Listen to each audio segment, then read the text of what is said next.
مقامش که بخواد. بسم الله علی ملت رسول الله. بسم الله علی ملت رسول الله.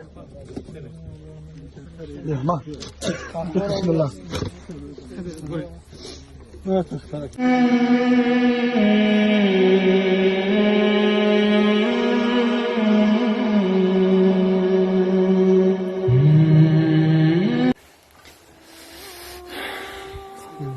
César.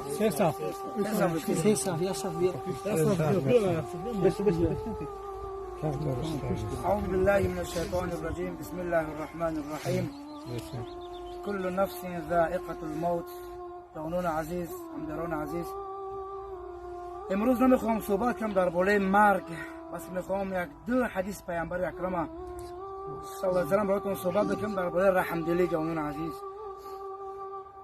امروز چقدر ما حتی نشد است که ما جوانان، ما مردم، نه فقط برای برادر مسلمان، امروز نعوذ بالله روز آمده است که پدر با پسر رحم نمیکنه. جوانان عزیز، وقتی که پدر با پسر که رحم نکنه، بعد الله مهربان این درد اندوه و غم ایری امت چه به بالا کنه.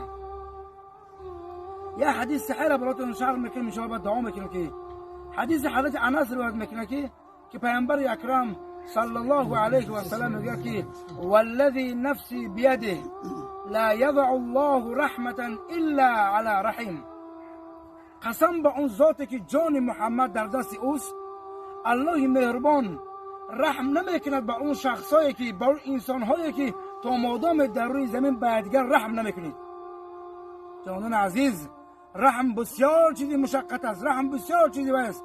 امروز اگر نظر کنیم این پسر 1 ساله و 8 ماهه نخواد که پدر با ضرب لط پسر خود در قتل برسونه. جوانان عزیز، این به والله قسم میکرد نشانه قیامت است.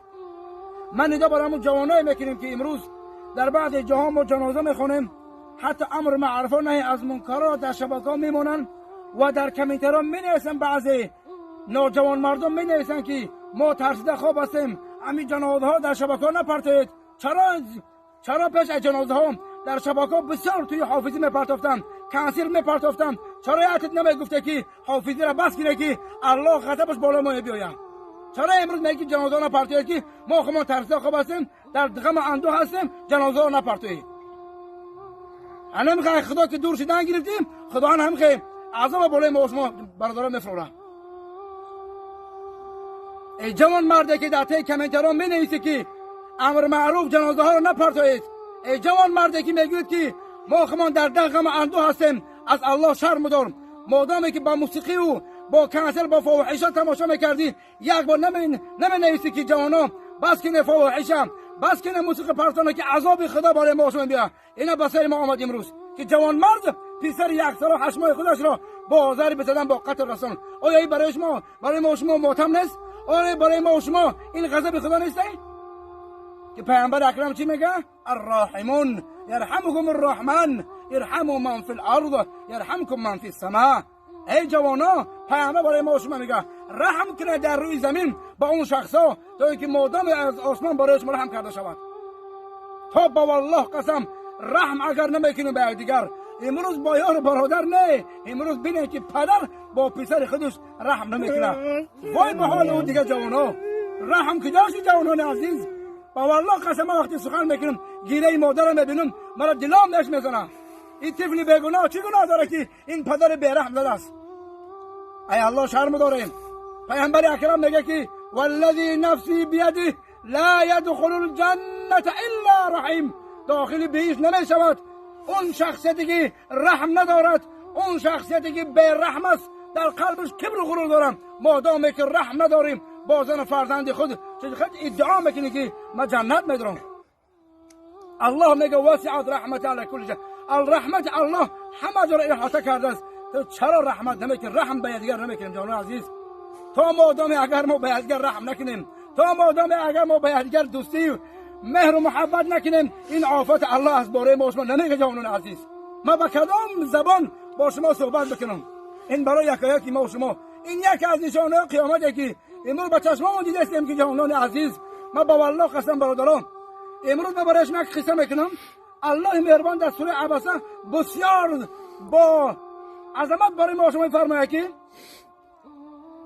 یوم یفر المرء من اخیه. الله قیامت در دنیا آورد. برادر نظر بکنه، الله قیامت در دنیا با شما نشان دهیسته. یک از میگه چخه الله در سوره عبسه چی میگه؟ یوم یفر المرء من اخیه. در روز قیامت برادر از برادر میگریزه و صاحبته و منی، از زن فرزند میگریزی، از پدر و مادرت میگریزی. برای چی؟ امروز ویروس گفته قطعی برادر سلام علیک نمیکنی.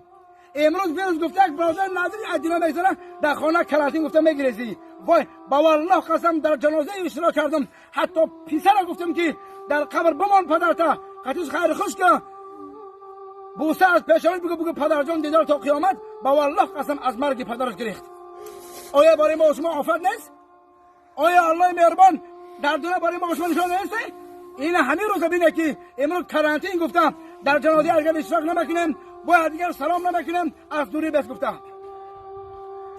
در حدیث صحیح پیامبر اکرم میگه که وقتی شما در دنیا اگر در خرید و فروش در معامله کردن فند فریب میکنید، دین الله را فراموش کردید، قانون الله را ناپسندی کردی، نماز نخواندیم، روزه نگرفتی، رحمدلی نکردی، الله همین ویروس در بالات میاره.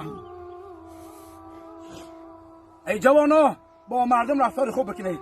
که پیامبر چی گفت؟ یک از پیامبر اکرم سوال داد عن اکثر ما یدخل الناس الجنه. ای رسول معظم اسلام، آیا در جنت چه شخصیت رو بسیار میدراین؟ پیامبر چی گفت؟ التقوى الله. یکم گفت تقوای زیبا، خدا ترسی.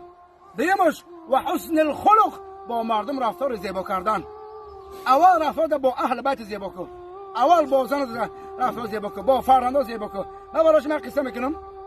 یک روز پیغمبر خدا صلی الله علیه و در مسجد نشسته بود، موعظه المعروف میکرد. دید که یک مردک در کنج مسجد بسیار گیره داره. پیغمبر ما بسیار و ما ارسلناک الا رحمتا للعالمین. با والله قسم پیغمبر ما رحمت بود، نه فقط برای مسلمان ها، برای کل عالم بشر رحمت بود.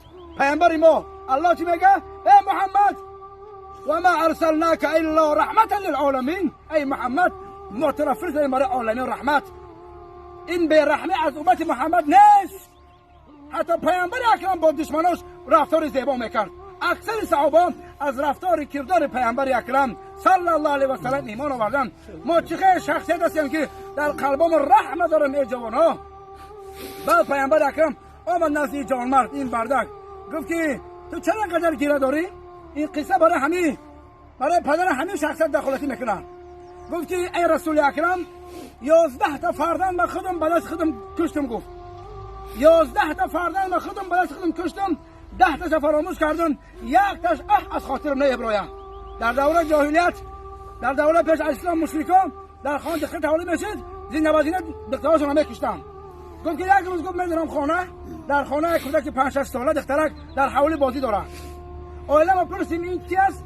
اولاش گفت که ای شوهر جان، اینا از تو پنهان کردم، از تو بجای کلامش کردم، فقط که ما کلام شویم دستی ما را بگیره.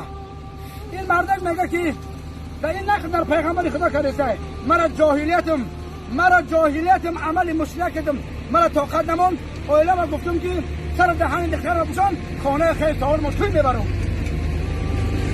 چه گفت؟ گفت سر دهان را بشان گفت خانه خیلی تاول میبرم. اولاش خرسان که الحمدلله شوهری ما اصلاح شده، دیگر نمیکشه فرزنده ما. من گفتم سر دهان شستم، لباسش پوشاندم، پیش از دست دادم در شوهرم. گفتم که ای شوهر جان، دختر جان ما ساق سلامت بیا و در دستم بسپار. من گفتم دخترش با آواز بلند میگه که دادا جان مرا توی میبره. دختر من نگاه دستم گرفتم، از کوچه برا رفتم، در نیمه دخترشم بازی میکنه، میگه که مرا دادا جانم توی میبره. خرسان بود که مرا دادا جانم توی میبره. دخترم میگه با عقل بود، وقتی دست میگرفته بود که وقتی ما از کوچه برا آمدیم دخترم فهمید که مرا پدرم کشتنی میبره. در پیش باشش غلط کردم، گفتم دادا جان تو مرا گفتی که من دوست ندارم، تو مرا گفتی دوست ندارم، تو مرا کجا بردی؟ دختر من کسه کرده بودم در چاپارت گفتم. آخران سخنش این بود که دادا جان تو مرا فریب کردی، تو مرا گفتی دوست ندارم، دخترت همین بود، مرا کجا میبری؟ مرا تو جام دوست ندارم، تو را من دوست ندارم. ای دادا جان میگه رسول اکرم همین آوازه سخن گفتم ایادم ابرویا پیامبر اکرم این خیلی انسان ها تربیت در دین میکرد. امروز ما نخوب برادرای خودمون تربیت کردن نتونیم. ای برادرها ما از الله دعا میکنیم خدا ما شما رحم دل بگردونه. خداوند این مادری که در مصیبت از خداوند این مادرم با فرزند صالح و صالح نصیب بگردونه و خداوند این پدر این طفله که با رحم بگردانه برای ما عبرت بشه که ما معامله خودمون با فرزندمون زیبا بکنیم. این طفل بیگناه ای جوانا خوشحال شویم. با کدام کاری ما رو الله با برکت بده، با کدام کار عملی ما رو الله با آفت برای ما بگیره. جوانای عزیز خداوند یکی ما شما توفیق بده. خداوند جمله امت محمد با رحم با شوق بگردانه. خداوند مادر ما را صبر جمیل بده و خداوند باقی مانده اهل این خانواده را صبر جمیل عطا بفرسته. در حق یکدیگر دعا بکنیم جوانان عزیز. این دنیا برای یگان تیما شما نمیمونه، برای چی که حضرت مولوی میگه که اندیشه از مرگ مصطفی باید و کرد، اندیشه از مرگ مصطفی باید و کرد، شادی و طرب جمله رها باید و کرد. او با شرف و عزت خود باقی نمان، ما را طمع خام چرا باید و کرد. پیامبر معظم اکرام صلی الله علیه وسلم در دنیا الله وظیفه‌اش داد همون گفت که الیوم اکملت لکم دینکم، دینتون کامل شد. بعد از 9 روزش الله مهربان به قبض روحش ملک الموت جوابمون کرد. او که در دنیا وظیفه داشت ما وظیفه نداریم. چرا در دنیا باید ادعا بکنیم که در دنیا 2 روزه شهوات دنیا را پیش میبریم؟ مرگ فراموش نکنید جوانان عزیز، مرگ فراموش نکنید.